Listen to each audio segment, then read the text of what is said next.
Bumaksak ang makapal na kontrata sa ibabaw ngang malamig na marmol. Umalingaw-ngaw ang tunok sa buong kabahayan ngang Zuloaga Estate sa Forbes Park. Isang malamig at mapang-aping palasyo na pinalamutian ng mga naglalakihang aranya mula sa Europa. Nakatitig ako sa 50 pahinangang papeles na nasa harapan ko. Mga letrang naglalaman ng tuluyang pagbasak sa 5 taon ng aking buhay. Sa kabilang dulo ang mahabang hapag-kainan. Nakatayo ang asawa kong si Rafael. Ang makapangyarihang pinuno ng Zuloaga Holdings. Nakapamulsa habang suot ang kanyang paboritong mamahaling suwet. Tiningnan niya ako mula ulo hanggang paa. Ang kanyang mamata ay puno ng panidiri at pambababa. Sign that paper. Maya. And you leave this house today without a single peso to your name. Matigas at malamig na utos niya. You should consider yourself lucky. I am even letting you walk away breathing. Dahil kung ako ang masusunod, ipapakulong kita for stealing my time. Sa likuran ni Rafael. Nakaupo sa isang antigong silya, ang kanyang ina, si Doña Carmela. Suot ang kanyang mabigat na alahas na kumikislap sa ilalim ng maliwanag na ila. Humigop siya engta. Sa mula sa isang porselanang tasa. Ang kanyang mukha ay kalmado ngunit ang kanyang mga salita ay tila lason na unti-unting gumagapang sa aking balat. She's completely useless. Rafael. Bulong nga matanda na sinadyang iparinig sa akin. I told you from the very beginning. This squatter from UP Diliman will never be able to give this family a pure-blood male heir. All she managed to push out is that pathetic, trembling little girl who looks like a complete peasant. Nang marinig ko ang salitang iyon, automatikong napalingon ang aking paningin sa kantong malaking sala.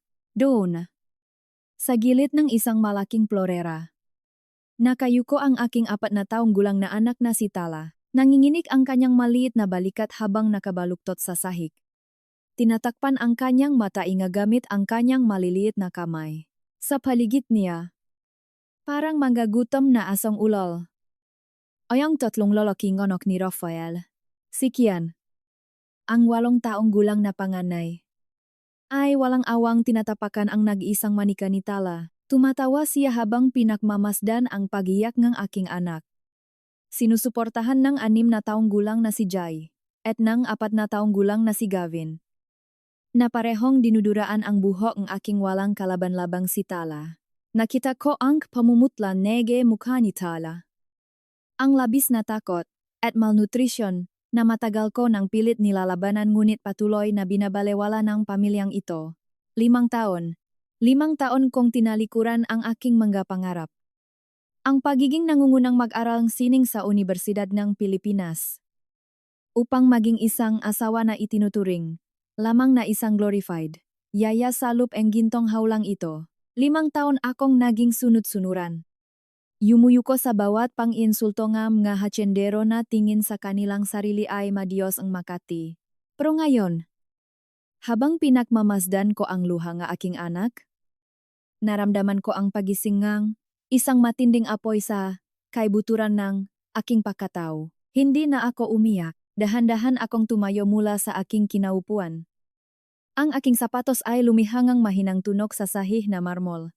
Kinuha ko ang ginintuang ballpen na nasa ibabawng kontrata. Napangisi si Rafael. Inakala niyang sumuko na ako. Inakala niyang tuluyan na niyang nadurog ang aking espiritu. Good girl. Now sign it and get out of my sight.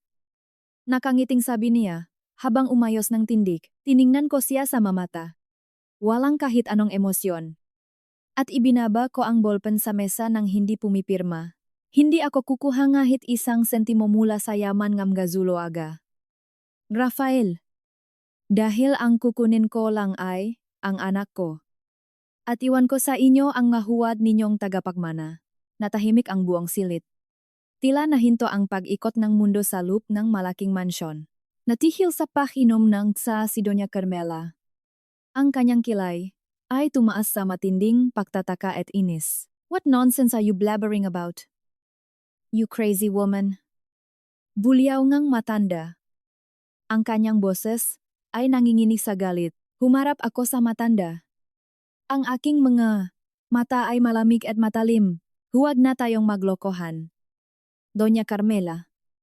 Alam ko ang sikreto na pilit ninyong ibinabaon sa mga offshore bank accounts ninyo sa Panama. Napansin ko ang biglang pahinto pakingha ni Rafael.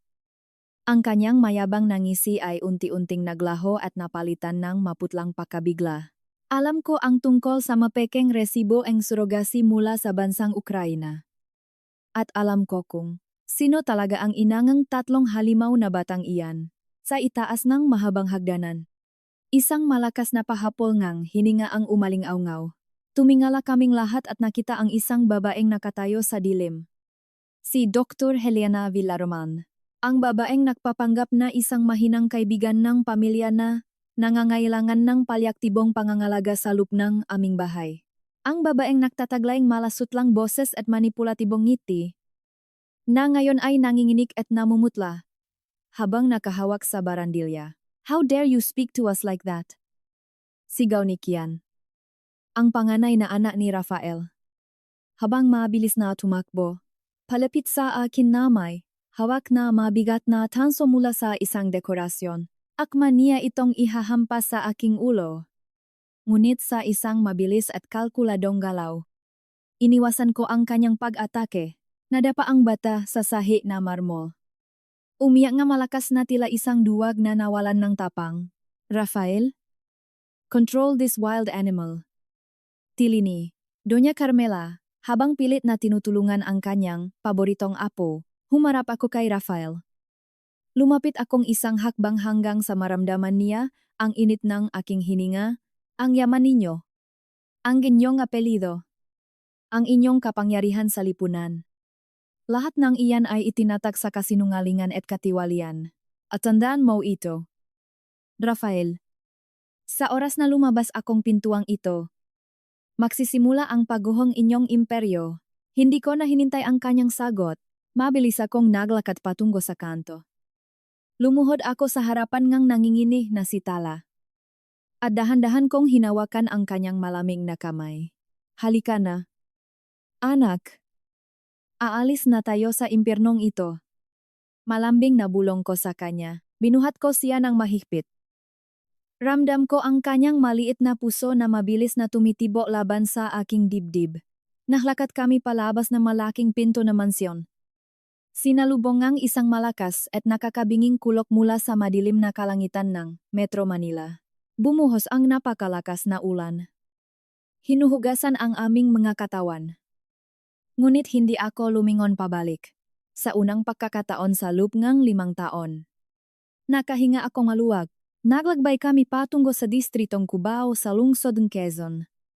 Malayo sa mga palasyo at nakukunwaring Diyos ng Forbes Park. Dinala ko si Tala sa isang maliit na apartment na matatakpuan. Sa ika-4 na palapag ng isang lumang gusali. 40 metro kwadrado lamang ang lawak nito. Walang elevator. At ang sahig ay gawa sa murang linoleum na medyo kupas na ang kulay.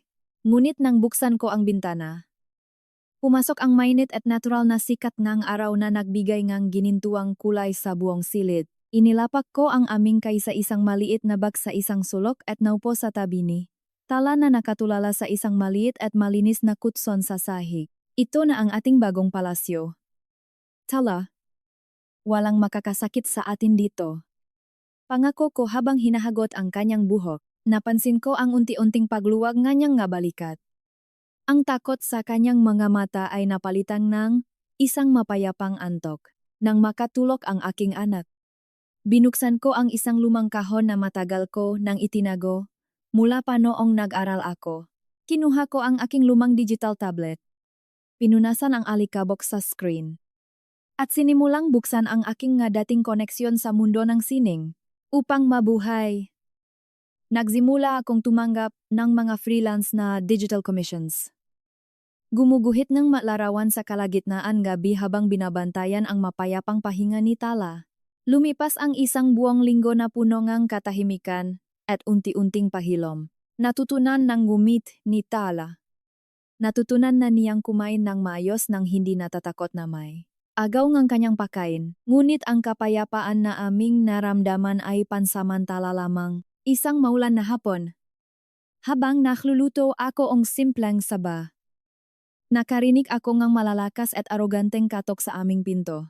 Bago ko pa man mabuksan, pilit itong itinulak mula sa labas.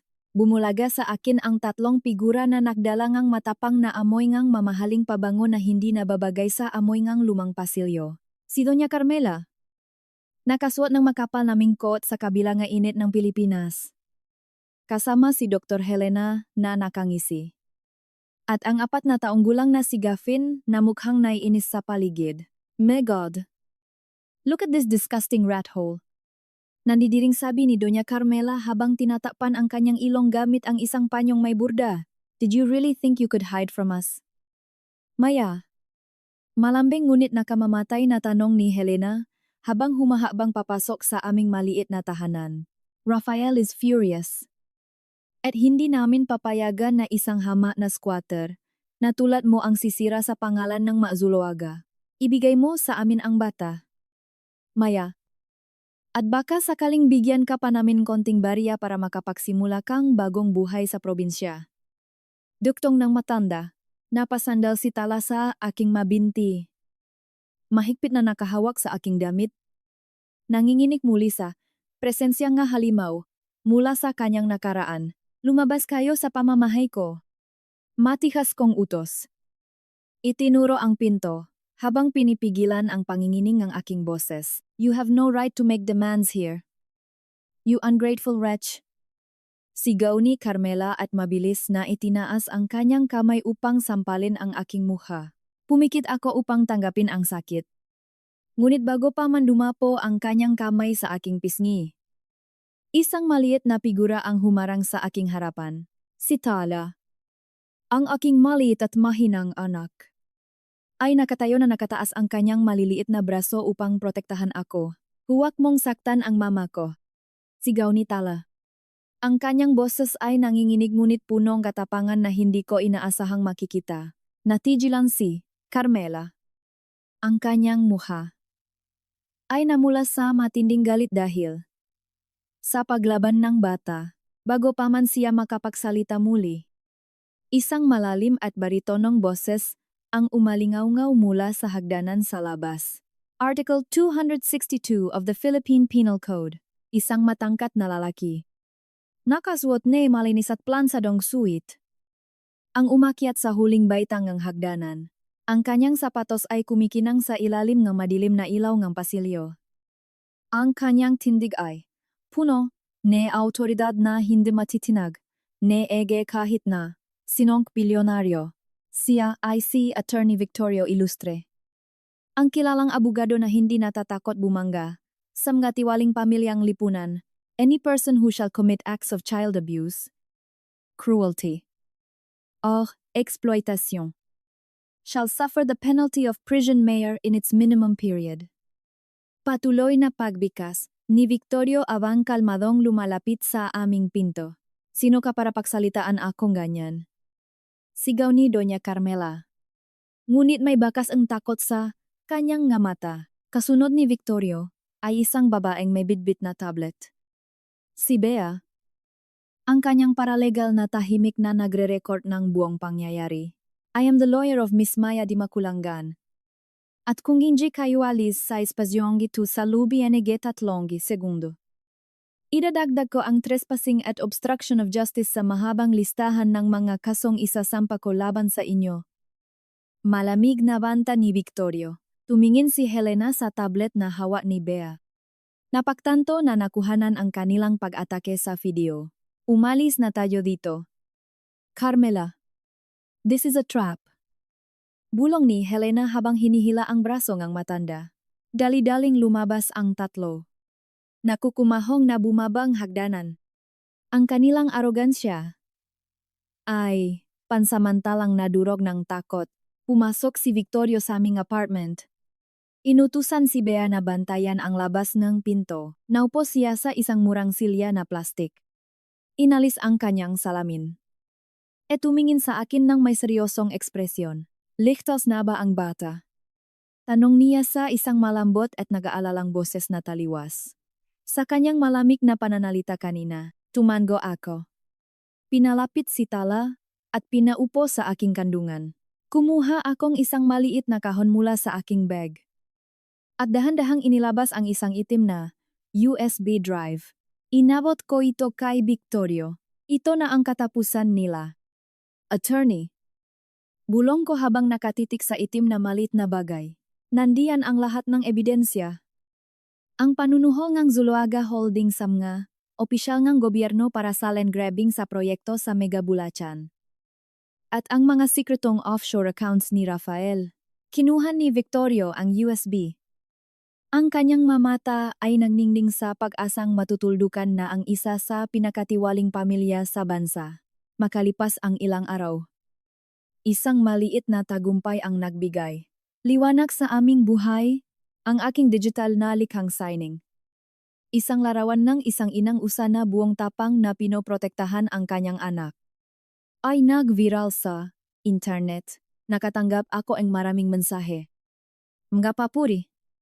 At isang alok mula sa isang malaking publishing house.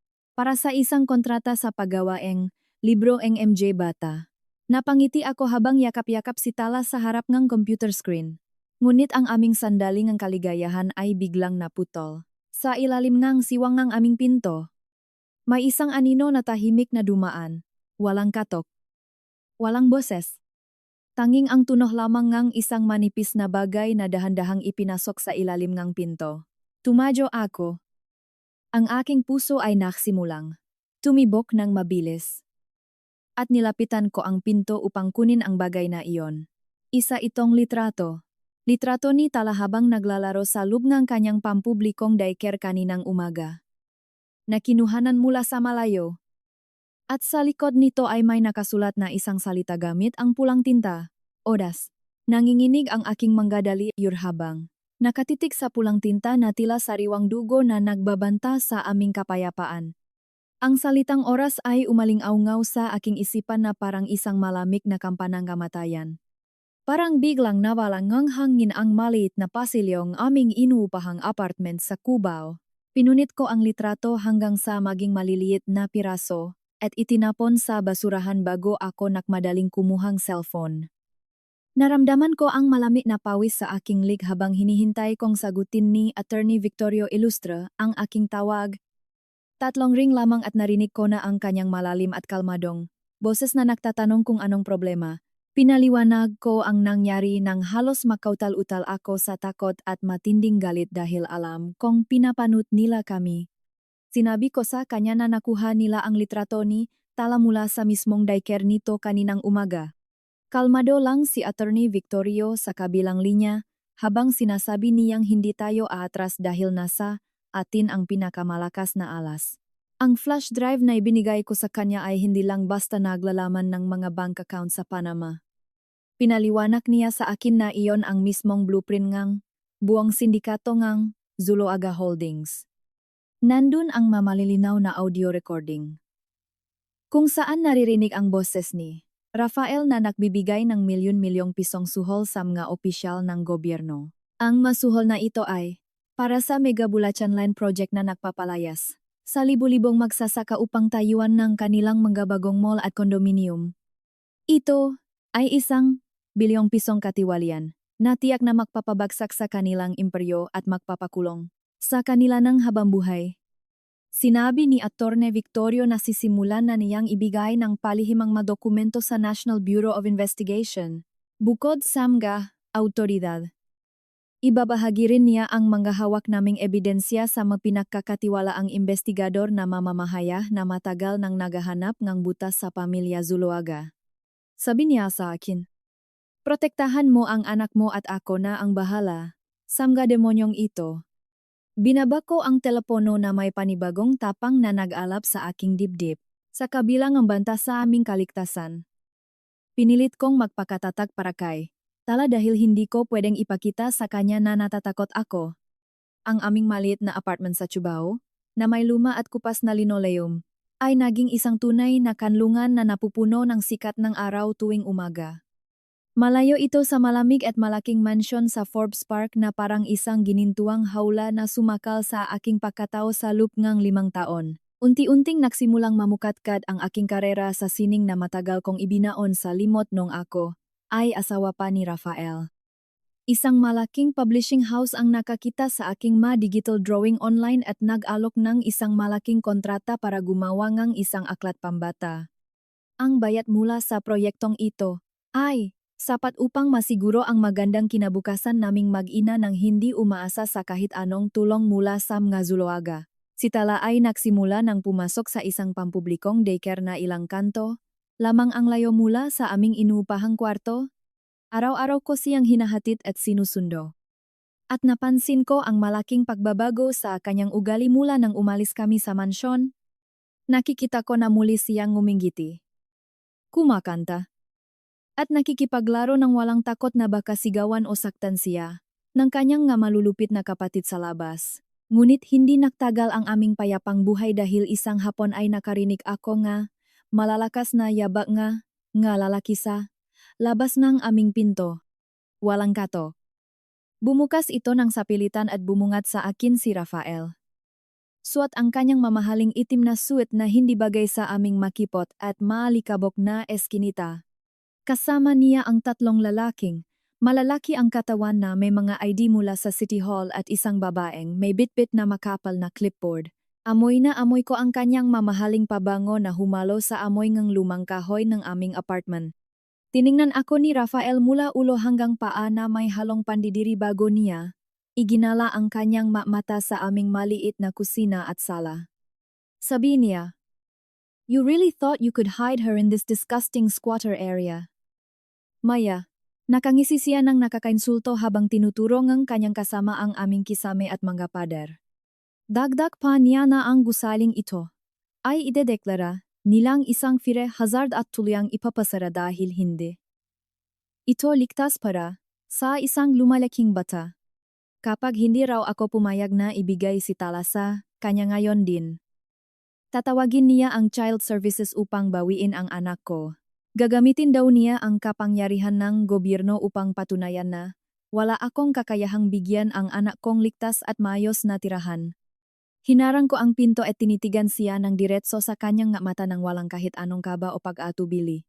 Naramdaman ko ang panginginig ng aking malaman ngunit hindi dahil sa takot kundi dahil sa naguumapaw na galit na matagal kong kinimkim. Sinabi ko sa kanya na huwag siyang magpanggap sa harap ko na may pakialam siya sa kaligtasan at kinabukasan ng anak ko. Ang totoo ay natatakot lang siya na mawala ang kanyang perpektong imahe sa publiko kapag nalaman nilang iniwan siyang kanyang asawa. Sabi ko sa kanya, "You are pathetic, Rafael.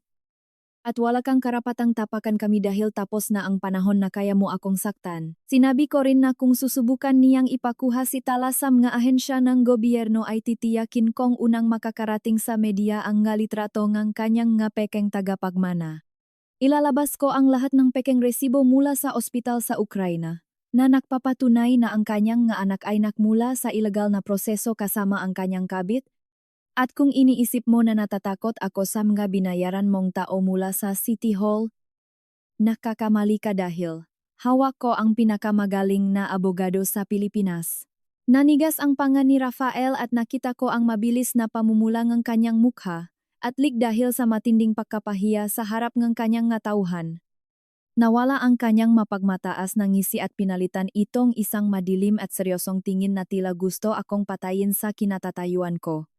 Bago siya tumalikot at umalis, ay bumulong siya na sisirain niya ang buhay ko at sisiguraduhin niyang luluhod ako sa harap nila upang magmakaawa para sa aking anak. Pagsarang ang pinto ay napaupo ako sa malamig na sahig ngaming sala at doon na tuluyang tumulo ang aking luha dahil sa matinding pagod ng isip at kaluluwa. Ang bigat ng laban na ito ay parang unti-unting dumudurog sa aking pagkatao at minsan ay naisip ko kung hanggang kailan ko kayang panindigan ang giyerang ito. Pero nang makita ko ang makukulay na drawing ni Tala na nakadikit sa aming dingding ay nag-alap muli ang aking tapang at paninindigan. Bilang isang ina, kinuha ko ang aking telepono at nanginginig ang aking makamay nang tawagan ko muli si Attorney Victorio. Sabi ko sa kanya nang may malamig at buong determinasyon. Gawin na natin. Ilabas na natin ang lahat sa media ngayon din. Wala nang bawian at handa na akong makita silang masuno at madurog sa sarili nilang kasakiman at kasinungalingan. Kinabukasan ay nagising ang buong Pilipinas sa isang napakalaking eskandalo na yumanik sa pinakamatataas na antas ng lipunan sa Maynila. Ang bawat channel sa telebisyon, radyo, at social media platform ay nakbabalita lamang ng isang bagay tungkol sa malawakang katiwalian ng Zuluaga Holdings. Ipinakita sa mga balita ang mga dokumento mula sa Panama at narinig ng buong bansa ang boses ni Rafael na nagsasalita tungkol sa pagbili ng mga mayor at gobernador. Ang presyo ng kanilang masapi sa stock market ay bumaksak ng mahigit 50%. Sa loob lamang ng unang 3 oras ng pagbubukas ng kalakalan.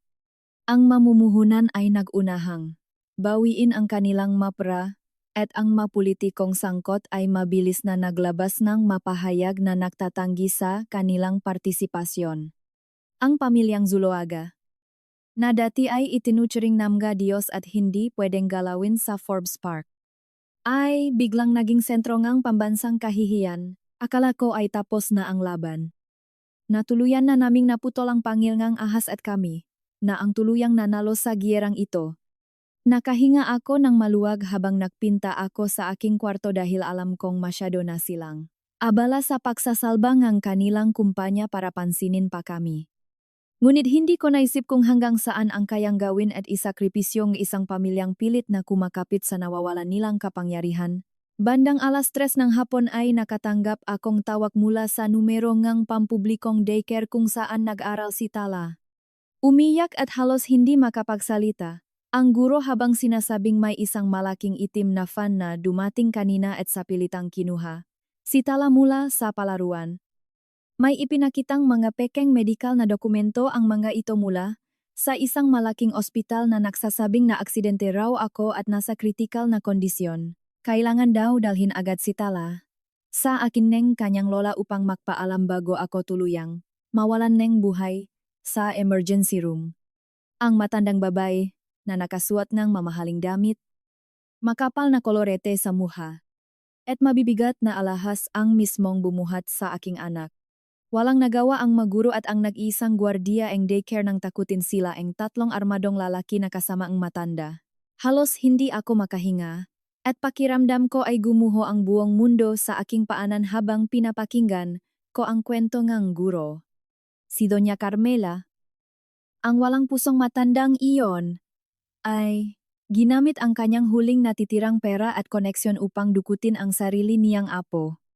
Tumakbo ako palabas na apartment ng walang dalang payong kahit na nagsisimula ng bumuhos ang matinding ulan na dala ng paparating na bagyo. Pumasok ako sa unang taksi na nakita ko sa kanto at nagpahatid agad sa pinakamalapit na presintong pulisya habang basang-basa ang aking nga damit. Habang nasa biyahe ay tinawagan ko ang numero ni Rafael at sinagot niya ito pagkatapos ng ilang mahahabang pagring.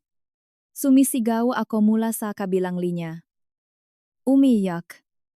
Nagmamakaawa. Ngunit higit sa lahat ay napupuno ng matinding galit na tila kayang pumatay.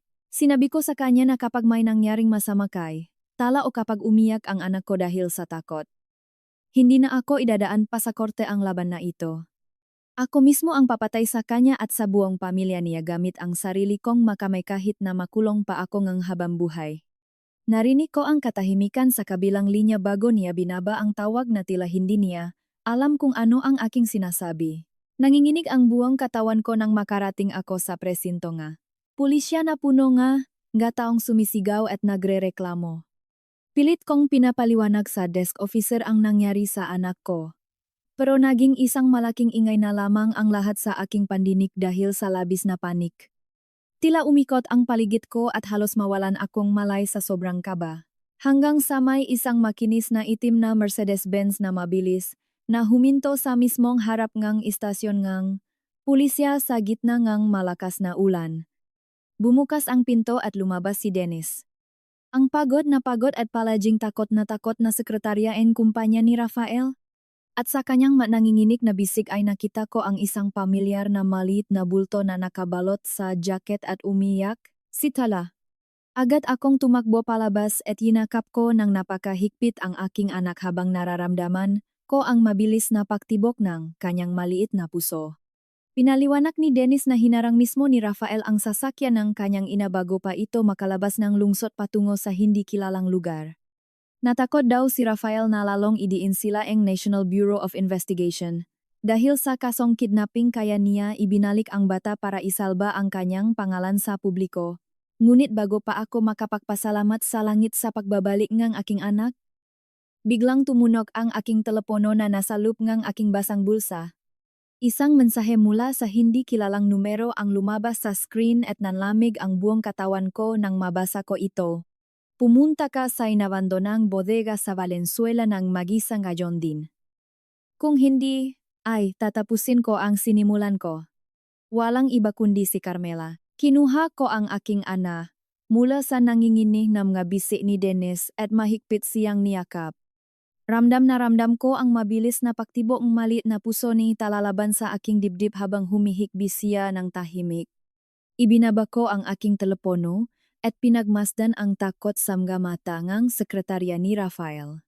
Sinabi sa akin ni Dennis na hindi na kaya ni Rafael ang presyon mula sa investigasyon kaya niya ipinasundo si tala mula sa sarili nitong kina. Ngunit ang mensaheng natanggap ko mula kay Doña Carmela ay nagpatunay na ang pamilyang ito ay hindi kailanman susuko ng walang dumanak na dugo. Hinalikan ko ang nong aking anak at ibinigay siya sa pangangalagang isang babaeng pulis na kanina pa nakabantay sa amin. Sinabihan ko si Tala na maging matapang at maghintay lamang ng sandali dahil may kailangan lang tapusin si Mama. Tumango ang aking maliit na prinsesa at yumakap sa pulis habang ako ay mabilis na lumabas ng istasyon at tinawagan ang numero ni Attorney Victorio. Sinagot niya ito agad at sa isang malamig ngunit kalmadong boses ay tinanong niya kung ligtas na si Tala. Nangumpirma ako na nasa akin na ang bata ngunit sinabi ko rin sa kanya ang laman ng mensahe ng matandang Zuloaga. Nakaroon ng malalim na katahimikan sa kabilang linya bago sumagot si Victorio. Sinabi niya na ito na ang huling desperadong hakbang ng isang naghihingalong imperyo at kailangan nating maging maingat. Inatasan niya akong pumunta sa Valenzuela, ngunit siniguro niyang nakasunot na ang maarmadong unit ng kapulisan. Humingi ako ngang isang pabor kay Victorio na bigyan ako ngang 10 minutong nauna bago pumasok ang mga autoridad. Kailangan kong harapin ang halimaw na nagpahirap sa akin sa loob ng 5 taon at kailangan ko itong gawin ng mag-isa. Pumayag ang abogado ngunit binalaan niya. Akong huwag gumawa nga, anumang bagay na magdadala sa akin sa kulungan dahil kailangan akong ng aking anak. Sumakay ako sa aking lumang sasakyan at pinaandar ang makina habang ang malakas na ulan ay patuloy na bumabayo sa bubong. Ang biyahe patungong Valenzuela ay tila isang mahaba at madilim na paglalakbay sa ilalim ng rumaragasang bagyo. Ang mga kalsada ay baha at madilim ngunit ang galit sa aking puso ay mas nag-alab kaysa sa anumang takot. Naalala ko ang bawat pang-iinsulto ngang matandang donya at ang pagtrato niya sa amin na parang basurang walang halaga. Ang mga alaalang iyon ang naging gasolina ko habang binabaybay ang masukal na daan patungo sa inabandonang bahagi ng lungsod. Pagdating ko sa lokasyon ay bumulaga sa akin ang isang malaking kalawanging pasilidad na halos lamunin na ngam gabaging at damo. Pinatay ko ang makina at dahan-dahang lumabas sa ulan ng walang dalang payong o kahit anong pananggalang. Rinig na rinig ko ang malakas na pakbaksak na ulan sa makayero na lumang bodega habang naklalakad ako palapit sa nakabukas na pinto. Pagpasok ko sa loob ay sinalubong agad akong matapang na amoy gasolina at pinahalong alikabok at nabubulok na kahoy. Sa gitna ng madilim na espasyo ay nakatayo si Doña Carmela na basang-basa sa ulan at mukhang nawalan ng ngatinuan. Ang kanyang mamahaling damit at mga perlas ay puno ng putik habang nanginginig ang kanyang mga kamay. Sa kanyang kanang kamay ay may hawak siyang isang mabigat na bakal at sa kaliwa naman ay isang maliit na lighter. Napapaligiran siya ng gabasahan na basang-basang gasolina at ang kanyang nga mata ay nanlilisik nang makita ako. Sumigaw siya ng ubot ng lakas na umaalingaw-ngaw sa buong bodega at sinabing sinira ko ang kinabukasan ng kanyang pamilya. Sinabi niya sa akin na ako ay isang hamak na patay gutom na sumira sa malinis na pangalan ng Zuloaga. Ang kanyang boses ay nanginginig sa galit at pilit niyang pinaninindigan ang kanyang pagiging mataas na uri kahit na siya ay nasa gitna ng putikan. Kalmado akong humakbang palapit at tiningnan siya ng diretso sa kanyang mga baliw na mata. Sinagot ko siya na walang ibang sumira sa kanilang pamilya kundi ang kanilang sariling kasakiman at kahayupan. Sinabi ko sa kanya na ang nga patay gutom na tinutukoy niya ay ang mismong nga taong patuloy na naghihirap dahil sa pagnanakaw nila sa kaban ngang bayan. Tumawa siya ng pakalakas-lakas na tila isang demonyong nawalan na ngang pag-asa sa mundo. Itinaas niya ang lighter at sinabing kung babagsak ang kanyang pamilya ay isasama niya ako sa impyerno upang hindi ko makuha ang buong tagumpay. Nakita ko ang apoy na sumiklap mula sa hawak niya, at bago pa man niya ito maitapon sa mga basahang may gasolina, ay tumakbo ako papalapit sa kanya. Ginamit ko ang buong lakas ng aking katawan upang ibalya ang matanda, palayo sa mga nakalat na kemikal. Napasigaw siya ng malakas ng magtama. Ang aming makatawan at pareho kaming bumagsak sa matigas na semento. Rinig na rinig ko ang malakas na paglangot-ngot ng buto kasabay ng kanyang nakakabinging tili ng matinding sakit. Nabitawan niya ang bakal at ang lighter na mabilis na gumulong palayo sa amin sa madilim na sahig. Hawak niya ang kanyang kanang binti habang namimilipit sa putik at tuluyang nawala ang lahat ng kayabangan sa kanyang mukha. Tumayo ako ng dahan at pinagmasdan ang babaeng minsang nagpaluhod sa akin sa takot ngunit ngayon ay mukhang kaawa-awa. Sa sandaling iyon ay bumukas ang nga malalaking pinto ngang bodega at pumasok ang nakakabulak na mga ilaw nga sasakyang ngang kapulisan. Pumasok si Attorney Victorio kasama ang mga armadong unit at mabilis nilang pinaligiran ang matandang donya na patuloy na umiyak sa sakit. Lumapit sa akin ang abogado at tinanong kung ayos lang ako habang ang mapulis ay inaalalayan ang matanda papunta sa ambulansya. Tumango ako at sinabing tapos na ang laban ko rito at gusto ko nang umuwi sa aking anak. Samantala sa kabilang bahaging lungsod ay isinasagawa na ni Victorio at na kanyang asistan na si Beang pangalawang yukto ngang aming plano. Napadala sila ng isang mensahe sa sikretong numero ni Dr. Helena Villaroman na nagpapanggap bilang isang mensahe mula sa kampo ni Rafael. Nakasaad sa mensahe na ibinunyak na ni Rafael ang lahat ng tungkol sa iligal na proseso upang iligtas ang kanyang sarili. Nabalot ng matinding gulat at takot ang doktora habang naghihintay siya sa paliparan patungong Singapore. Sa kanyang pagkadesperado na unahan si Rafael, ay nagpadala siya ng mga sunod-sunod na voice message sa isang pekeng, numero na inakala niyang sa investigador. Ipinagtapat niya sa mga mensahe ang lahat ng iligal na kontrata at ang mapekeng dokumentong ginamit para sa 3 bata. Hindi niya alam na ang mamensahang iyon ay direktang natatanggap sa laptop ni Bea na nakangiting inaayos ang maebidensya laban sa kanya. Bago pa man makapasok, si Helena sa aeroplano ay narang siya NJMNGA autoridad sa mismong loob NJ paliparan. Ang kanyang malambing na boses at nagmamalinis na muha ay napalitan ng pagsusumamo at pag-iyak habang isinusuot sa kanya ang posas. Ang huling parte ngaming pahihiganti ay bumaksak mismo sa ulong haringang imperyo na si Rafael. Habang bumabagsak ang malakas na ulan sa tarmac eng paliparan ay nagtatangka siyang tumakas. Sakay ang kanyang pribadong eroplano dala ang mga naiwang pondo. Ngunit bago pa man umandar ang makina ay pinaligiran siyang mahigit 20 sasakyan ngang pamahalaan at pinilit siyang bumaba. Ang sikat at tinitingalang bilyonaryo ay sa pilitang inilabas sa ulan habang ang mga kamera ng iba't ibang estasyon ng balita ay nakatutok sa kanya. Ang kanyang mamahaling suit ay nabasa at ang kanyang makapangyarihang imahe ay tuluyan ng nadurok sa harap ng buong bansa. Wala na siyang nagawa kundi ibaba ang kanyang ulo habang isinasakay siya sa sasakyan, ng mga pulis kasama ang kanyang nawasak na pangarap. Ilang buwan ang lumipas matapos ang gabing iyon, at ang lahat ng kaso ay natapos ng may pabor sa amin. Nanalo ako sa lahat na akusasyon at nakuha ko ang buong kustodiya na aking anak na walang kahit anong kahati o kondisyon. Ibinigay sa amin ng korte ang higit sa sapat na pinansyal na suporta mula sa mga nakatagong yaman ni Rafael na legal na pag-ari ko bilang asawa.